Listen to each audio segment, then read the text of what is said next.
इस पे मैं बात को आगे बढ़ाऊंगी। शाइस्ता हमारे साथ है। अस्सलाम वालेकुम शाइस्ता, कैसी हैं? अस्सलाम वालेकुम फ़रा, कैसी हैं आप? ठीक ठाक, आप कैसी हैं? मैं भी सही हूँ। आप माशाल्लाह बहुत अच्छी लग रही हैं। आपका बहुत शुक्रिया, थैंक यू सो मच। क्या पूछेंगी शाइस्ता? अच्छा, मुझे डॉक्टर साहब से बात करनी थी। डॉक्टर साहब हमेशा रिलेशन पे भी जैसे आप बात कर रही थी कि लेडीज पे आके रुकता है कि लेडीज कंप्रोमाइज करें या लेडीज ही कोई ना कोई हल तलाश करें, ठीक है? हाँ। मगर डॉक्टर से ये पूछें कि ठीक है, जब हस्बैंड वाइफ में कोई ना कोई बात पे बहस हो रही होती है या इस तरह से कोई झगड़ा चल रहा होता है, सही। अब दोनों लोग, एक जेन्युइन सी बात है, इंसान है, गुस्सा तो आता है, ठीक है? अब तो औरत फिर बहस अपनी कहाँ पे निकाले, या ओके अगर अपनी फ्रस्ट्रेशन है उस चीज को कैसे, गुस्सा कैसे, मतलब अपने बोलने पे कैसे कंट्रोल करे, कोई ऐसी की बताएं कि उस टाइम पे गुस्सा इधर उधर भी होता है, बट समटाइम हस्बैंड ऐसा होता है कि वो बस मौका ढूंढ रहे होता है, इधर गया पीछे से कोई बात कर दी, इधर है तब भी कोई बात, खाने में पीने में हर चीज में कुछ ना कुछ क्रिटिसाइज करते रहो ताकि वो हमारी बड़ी एक पुरानी मिसाल, जस्ट लाइक एक बलून की तरह फट जाए उसमें से। बिल्कुल सही, आप साथ रहे। आप बताएं डॉक्टर। देखिए जी, पहली बात तो यह कि हमने कभी भी नहीं कहा कि ख़वातीन कॉम्प्रोमाइज़ करें। कॉम्प्रोमाइज़ का कोई बहुत ज़्यादा फ़ायदा नहीं होता।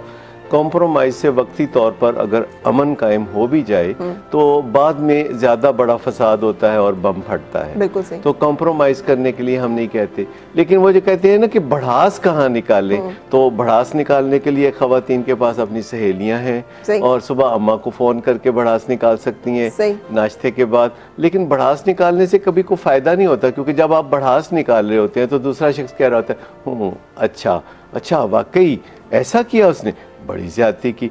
तो जो थोड़ा बहुत अपना कसूर होता है किसी मसले में वो बिल्कुल इंसान भूल जाता है। तो ये जो भड़ास निकालने का या जो वेंटिलेशन का जो काम है, इसका कोई फ़ायदा नहीं होता। एक्सप्रेस करना चाहिए अपनी बात राइट फोरम पे।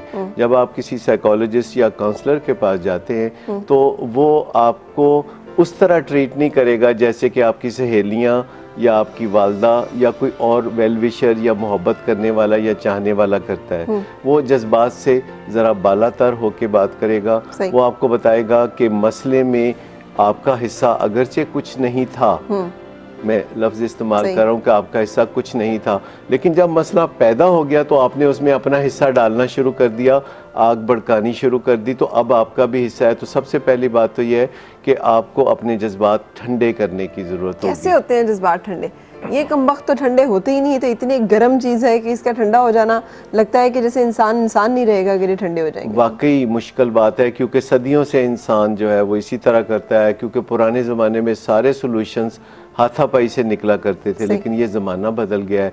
इंटेलेक्चुअल सॉल्यूशंस का आजकल बहुत ज़्यादा रुझान है। और मैं आपको बताऊं कि जब दिमाग गुस्से में होता है तो वो एक तरह से इकोनो मोड पे चल रहा होता है। इकोनो मोड का मतलब है कि वो कम ग्लूकोज कम ऑक्सीजन इस्तेमाल कर रहा होता है और खून की सप्लाई भी दिमाग के उस हिस्से को कम मिल रही होती है जो कि इंटेलेक्चुअल सॉल्यूशन ढूंढता है। तो फिर डीप ब्रीथ करें, लंबा सांस लें ताकि आपका कम से कम ऑक्सीजन लेवल बहाल हो। ये जो हमारा हार्ट सिस्टम है इसको कूल करने के लिए तरीके सीखने पड़ते हैं। हमेशा हमें ऐसे मौके पे कोई इंटेलेक्चुअल काम, कोई ऐसा हिसाब किताब का काम, कोई न्यूट्रल काम, कोई न्यूट्रल मसला जिसका आपकी ज़िंदगी से बहुत ज़्यादा जज्बाती ताल्लुक़ ना हो, उसके बारे में सोचने से, मुसलसल कोशिश करने से वापस आपका जो इंटेलेक्चुअल सिस्टम है वो किक स्टार्ट हो जाएगा। अच्छा, मसलन मियाँ के साथ अगर कोई गर्मा गर्मी और बहस हो रही है तो हम सोचना शुरू कर दें कि इस हफ्ते का जो बजट है उसमें कैसे बचत की जा सकती है? नहीं, उस वक्त नहीं सोचना शुरू कर दे। सबसे पहले आप एग्जिट लेंगे। अच्छा ठीक है। एग्जिट लेने का मतलब ये है कि आप अपने तस्लीम करेंगे कि आपको गुस्सा आ रहा है, किसी अच्छे लफ्ज़ों में कि मुझे कुछ गुस्सा आ रहा है, मुझे लगता है कि हमारी बातचीत किसी अच्छे नतीजे पे नहीं पहुंच रही, क्यों ना हम आध घंटे बाद बात करें, क्यों ना हम कल बात कर लें जैसी कि अहमियत हो उस बात की। तो फिर हम थोड़ा सा ना बग़ैर दरवाज़ा बाएं किए, बग़ैर पाँव पटके अच्छे तरीके से रिट्रीट करते हैं।